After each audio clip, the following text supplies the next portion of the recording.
नाग पंचमी के पावन पर्व पर नाग देवता की पूजा करने और उनकी कथा सुनने की परंपरा बहुत पुरानी मानी जाती है। इस दिन श्रद्धा से नाग देवता का स्मरण किया जाता है और परिवार की सुख शांति तथा नाग देवता की कृपा की कामना की जाती है। आइए प्रिय भक्तगणों, अब सुनते हैं नाग पंचमी की प्रचलित व्रत कथा। हर हर महादेव। प्राचीन समय की बात है। एक साहूकार थे। उनके 7 पुत्र थे और सातों पुत्रों का विवाह हो चुका था। उनके सबसे छोटे पुत्र की पत्नी बहुत अच्छे स्वभाव और श्रेष्ठ चरित्र वाली थी।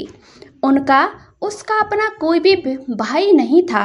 एक दिन साहूकार की सबसे बड़ी बहू ने घर लीपने के लिए पीली मिट्टी लाने की बात कही, तो वह घर की सभी बहुओं को अपने साथ लेकर मिट्टी खोदने के लिए चली गई। सभी बहुएं अपने साथ डलिया और खुरपी लेकर गई थी और वहां पर मिट्टी खोदने लगी। मिट्टी खोदते समय अचानक वहां पर एक सांप दिखाई दिया। बड़ी बहू उसे खुरपी से मारने लगी। ये देखकर छोटी बहू ने उसे रोक दिया और कहा कि इसे मत मारो। बड़ी बहू ने उसकी बात मान ली और उस सर्प देवता को नहीं मारा। सांप वहां से थोड़ा दूर जाकर बैठ गया। तब छोटी बहू ने सांप से कहा, हम सभी लौटकर आते हैं, तुम यहीं पर रहना, कहीं जाना मत। ये कहकर छोटी बहू भी बाकी सभी के साथ में मिट्टी लेकर लौट आई और घर के काम काज में वो इतनी व्यस्त हो गई थी कि सांप से कही हुई बात उसे याद नहीं रही। अगले दिन जब छोटी बहू को अपनी कही हुई बात याद आई, तो वो सभी के साथ में लेकर उसी स्थान पर जा पहुंची जहां उसने देखा कि सांप अभी भी उसी जगह पर बैठा हुआ था। छोटी बहू ने सांप को देखकर हाथ जोड़कर कहा, सर्प भैया जी नमस्कार। सांप ने कहा, तुमने मुझे भैया कहा है, इसलिए मैं तुम्हें क्षमा करता हूँ, नहीं तो अपनी कही हुई बात भूल जाने के कारण तुम्हें मैं डस लेता। छोटी बहू ने कहा, भैया मुझसे भूल हो गई, मुझे क्षमा कर दीजिए। सांप ने कहा, आज से तुम मेरी बहन हुई और मैं तुम्हारा भाई, तुम्हें जो मांगना है मांग लो। छोटी बहू ने कहा, भैया मेरा कोई भाई नहीं है, अच्छा हुआ कि मेरे भाई आप बन गए। कुछ समय बीतने के बाद में वही सांप मनुष्य का रूप धारण करके छोटी बहू के घर पर आया और बोला, मेरी बहन को मेरे साथ में भेज दो। घर के सभी लोग ये सुनकर हैरान हो गए, क्योंकि वे जानते थे कि छोटी बहू का कोई भी भाई नहीं है। उस सांप ने कहा, मैं इसका चचेरा भाई हूँ, बचपन में ही बाहर चला गया था। उसकी बात को सुनकर घर वालों ने छोटी बहू को उसके साथ में जाने की अनुमति दे दी। रास्ते में जब उस छोटे भाई व्यक्ति ने बहू से कहा, मैं वही सांप हूँ जिसे तुमने अपना भाई बना था, इसीलिए तुम बिल्कुल डरना मत। जहाँ रास्ते में चलने में कठिनाई हो वहाँ मेरी पूंछ पकड़ लेना। और छोटी बहू उसके कहे अनुसार उसके साथ में चलती हुई उसी के घर पर पहुँच गई। वहाँ का धन ऐश्वर्य वैभव देखकर वह बहुत चकित रह गई। वहाँ का धन ऐश्वर्य देखकर बहुत ही एक दिन सर्प की माता ने उससे कहा, मैं किसी काम से बाहर जा रही हूँ, तुम अपने भाई को ठंडा दूध पिला देना। लेकिन छोटी बहू को ये बात ध्यान में नहीं रही और उसने गलती से सर्प को गर्म दूध पिला दिया।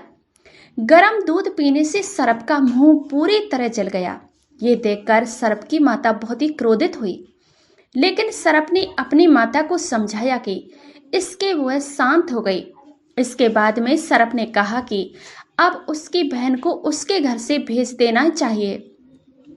तब सर्प और उसके पिता ने छोटी बहू को बहुत सारा सोना, चांदी, जवाहरात, वस्त्र और आभूषण देकर उसके घर को भेज दिया। जब छोटी बहू इतनी सारी धन संपत्ति लेकर अपने घर पर पहुंची, तो उसकी बड़ी बहू को बहुत ईर्ष्या हुई। उसने कहा, तुम्हारा भाई तो बड़ा धनवान है, तुम्हें अपने भाई से और भी धन लेकर आना चाहिए था। सर्प ने बड़ी बहू से ये बात सुन ली। इसके बाद में उसने छोटी बहू को दी सभी वस्तुएं सोने के बराबर में कर दी। ये देखकर बड़ी बहू ने कहा, इन वस्तुओं को साफ करने के लिए झाड़ू भी होना ही चाहिए। तब सरप ने सोने के झाड़ू भी लाकर रख दी। सरप ने अपनी बहू को, अपनी बहन छोटी को हीरे मोतियों का एक बहुत सुंदर अद्भुत हार भी दिया। उस हार की सुंदरता चर्चा पूरे देश में होने लगी। यहाँ तक कि उसे देश की रानी ने भी उस हार के बारे में सुन लिया। रानी ने राजा से कहा, साहूकार की छोटी बहू का वह हार उसके पास में आना चाहिए। राजा ने अपने मंत्री को आदेश दिया कि वो साहूकार के घर पर जाए और छोटी बहू से वो हार लेकर आए।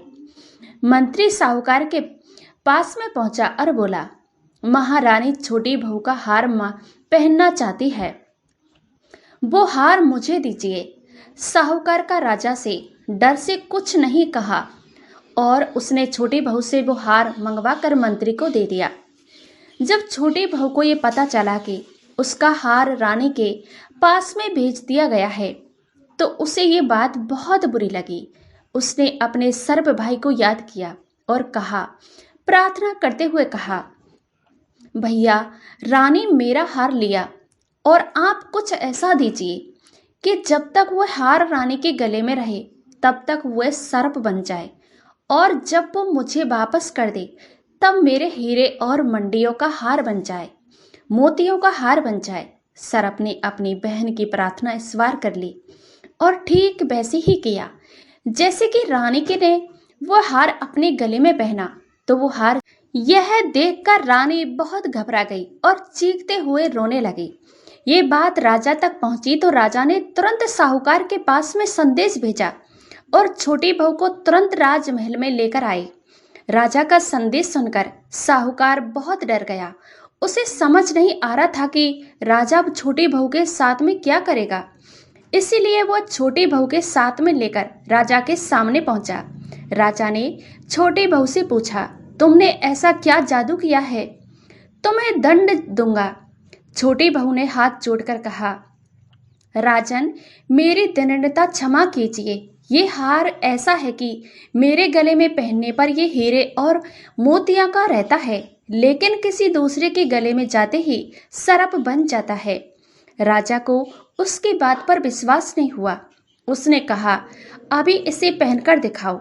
छोटी बहू ने वह सर्प बना हार अपने गले में पहना। जैसे ही उसने हार पहना, वह फिर से हीरे और मोतियों का सुंदर हार बन गया। ये देखकर राजा छोटी बहू की बात पर विश्वास हो गया। राजा बहुत प्रसन्न हुआ और उसने छोटी बहू को ढेर सारी मुद्राएं पुरस्कार में दी। छोटी बहू पर धन लेकर अपने घर पर लौट आई। उसका इतना धन देखकर बड़ी बहू के मन में फिर से ईर्ष्या होने लगी। उसने छोटी बहू के पति को भड़काते हुए कहा कि तुम्हारी पत्नी के पास में इतना सारा धन आखिर कहाँ से आता है? ये सुनकर छोटी बहू के पति ने अपनी पत्नी से पूछा, सच सच बताओ, तुम्हें ये धन कौन देता है? छोटी बहू ने अपने सर्प भाई को याद किया। अपनी बहन को मुश्किल में देखकर उसी समय सर्प वहां पर प्रकट हो गया और कहा, जो कोई मेरी बहन पर आचरण संदेश करेगा, मैं उसे खा जाऊंगा। सर्प की ये बात सुनकर छोटी बहू का पति प्रसन्न हुआ। उसने सर्प देवता का आदर सत्कार किया और उन्हें अपना रक्षक मान लिया। इसी प्रचलित कथा के आधार पर माना जाता है कि नाग पंचमी के दिन नाग देवता की पूजा करने और उन्हें भाई के सम्मान मानकर श्रद्धा करने की परंपरा चली आ रही है।